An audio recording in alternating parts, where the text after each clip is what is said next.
Now we're going to move on to arithmetic sequences. So arithmetic sequences, if you remember, are sequences where the values add to one another. They keep adding. So this problem here says a theater has 38 rows of seats. The fourth row has 37 seats. The fifth row has 41 seats. The sixth row has 45 seats, and so on. What is the total number of seats in the theater? So I have a couple questions for you. The first, as we adjust to this problem, this word, what is the total number of seats? We talked about total can be represented by a symbol. What symbol finds the total of a sequence or a series?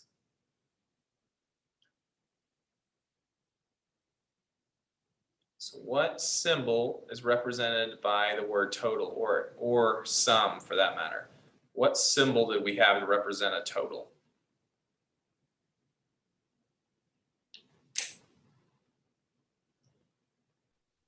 Yeah, so total means sum, and as Vanessa said, it can be used by the large E, which we call sigma.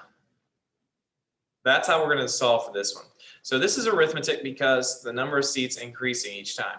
It specifically says fourth row. What the fourth row means, A4 is 37. That's what that means, fourth row. It means it's the fourth in the sequence. The fifth in the sequence was 41. The sixth in the sequence is 45. We can tell how many seats is each row increasing by. Each time it gets added by how much? 4. 4. That's what we call the common difference. The common difference is 4. Because it's adding each time, that's what makes this arithmetic. And so I have a calculator for this. And by the way, the rows are the little values down here. So the rows, these values represent what we call n. So n on this problem is going to be 38 because that's where the rows go. It's the little numbers. You remember how a lot of times we'll have a sub n like that? That's the n. So we have n equals 38 on this problem, which is going to matter here in a second. So I created a calculator for this. If you're on the formula chart, and you go to arithmetic under sequences and series, whoops, wrong button. Arithmetic was right here. That was the formula. Whoops. AN equals A1 plus N minus 1 times D. AN equals A1 plus N minus 1 times D. And I wrote on there's a note that the n's in the formula correspond to one another, and the ones also correspond to one another. That's if you click this right there, it'll show you. So for example, A15 would have a 15 there, A3 would have a 3 there. And so on this, we don't have A1, but we do have A4. So the way sigma works, if you're going to use a sigma, we remember we cancel out the AN equals. So that's going to be replaced by sigma. And our problem, we don't have a 1, but I can use a 4. I could put a 4 there. I just have to change this 1 to a 4 as well. So if I change this 1, I have to change this 1. Those correspond to one another. So A4 was 37 plus n minus 4 times my common difference of 4. You leave this in whenever you use sigma. You never change that value of n. Where you represent n is over here. N equals 1, and we have a total of 38. That's where it goes up there. So if I type that in the calculator, I should get my answer. I created a calculator for you for this. So you could type this straight up in if you were in a blank calculator, or you could go to the one I programmed for you, where I already had the formula in. So a sub n, we don't know what a sub n is, the first number. So that's what it says. You leave that as x if you don't know that. But we do know AT, the front value, was 37. And in this problem, I'll put that in there. Oh, I see what I did. Okay. We know there's 38 of these, so I'll put a 38 there. So we had and the first value, AT, was a fourth value. It was the fourth term. So the fourth term is 37. So that's why I put a AT and T is 4. So A4 is 37 and it's 38. The common difference is 4. If I look at this, if I come down here, I should have my sum. If I scroll down, it's 3,762. 3,762. That was using my pre-programmed calculator. Now you don't have to use my pre-programmed calculator. You could have done it the way I started with, where I use the formula chart and I plug things in directly. You'll see if I type this straight up in, let me just type in right here. To get sigma, you go to your functions and over to miscellaneous, and you'll see it at the bottom in the center. Sigma from 1 to 38 rows, where our fourth row was 37 seats. And because I'm using the fourth row, I have to do n minus 4 times my common difference of 4. And oh, I can't use this because I'm already using n up there, so let me use a different letter here. We'll just use G and a G there. You'll see you get the same answer. Okay, so we did do it correctly.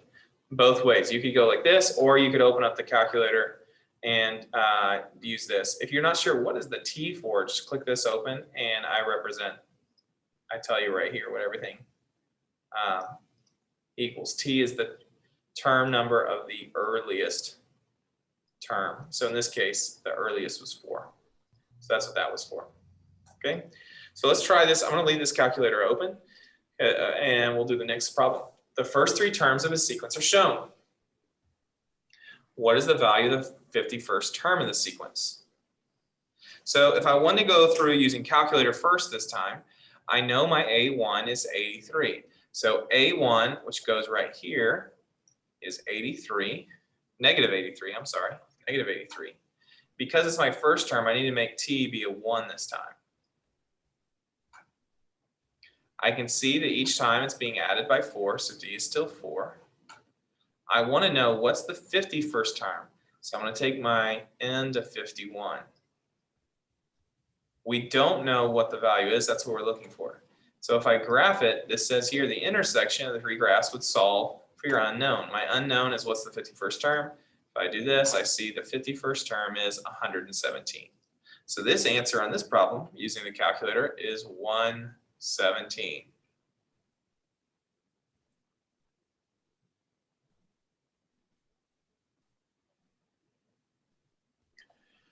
So how would I get that if I did not want to use my calculator, if I wanted to use a formula chart? Well, you come over here, and because it's arithmetic, because it's adding 4 each time, you get your arithmetic formula. AN equals A1 plus n minus 1 times the common difference. We can see that each one of these are being added by 4. It's getting more and more, it's getting closer to being positive. That's why it's adding. I know it looks like the number itself is getting smaller, but it's actually getting closer to 0, meaning it's being moved more positive on a number line. It's moving more and more positive. So what's the value of the 51st term? So we don't know what this value is, AN, but we do know the first term is negative 83. We do know there's 51 of them. Whoops, that's N. So it'd be 51 minus 1 there, and we know our common difference is 4. So if you simplify this, you can type that in the calculator, but what you get is negative 83 plus 50 times 4. 50 times 4 is 200. And so you end up with negative 83 plus 200. And that right there is the 117 that we got from the calculator. Now let me check. I cannot remember if I have one more or if we're moving on. Yeah, I have one more. A sequence is given by a sub 1, comma, a sub 2, comma, 25, comma, 32, comma, 39, dot, dot, dot, all the way to 207. How many terms are in this sequence? So again, if I want to use the calculator just to show you how simple it is with my calculator, what we know, we don't know the first term, we don't know the second term. We do know the third term. This is the earliest term. So for the sake of my calculator, that's the AT. The AT is going to be 25. And I'm going to say that T equals 3 because that's the earliest term. We don't know how many terms there are. The how many is the x this time. But we do know the last one. That 207 is the AN. So AN needs to be 207 on this problem. It's changing each time. It looks like they're adding 7. So D equals positive 7. So I'll come over here because they were adding 7 each time. From 25 to 32 to 39 is an addition of 7. So I made that a 7.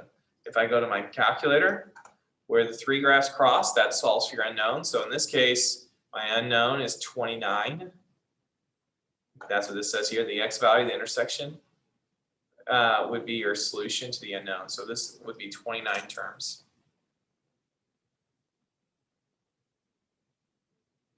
So how would I do this by hand? Well, I'll take the same formula we've been using. AN equals A1 plus N minus 1 times D, and we would plug in our values. We know our AN is 207. We don't know A1, but we do know A3. So I can change those to 3s. So it'd be 25 plus N minus 3 times the common difference of 7. And you could use the Desmos insolve, or you just do it by hand. I'm going to subtract 25 from both sides. And so here I'd have 182 equals, and I'll distribute this, 7n minus 21. I distributed that right there. So now I'll add 21. I get 203 equals 7n. And last step is I would divide that by 7. 7 goes into 20 twice with the remainder of 6, and then it goes into that 63 9 times. So that's where n equals 29 comes from. So that's how you do it by hand. Okay, so I've given you a few of these. It's time for your DOL.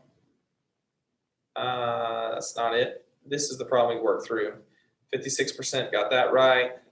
68% got this one here we did, and at the very bottom, let's see here. This problem was right by 37% of students got that one right. So now let's give you your DOL. If you go here, you have this problem here. What I want you to find is the sum of the sequence. So if you use my calculator, after you turn the values, just scroll to the bottom, and it'll give you your sum.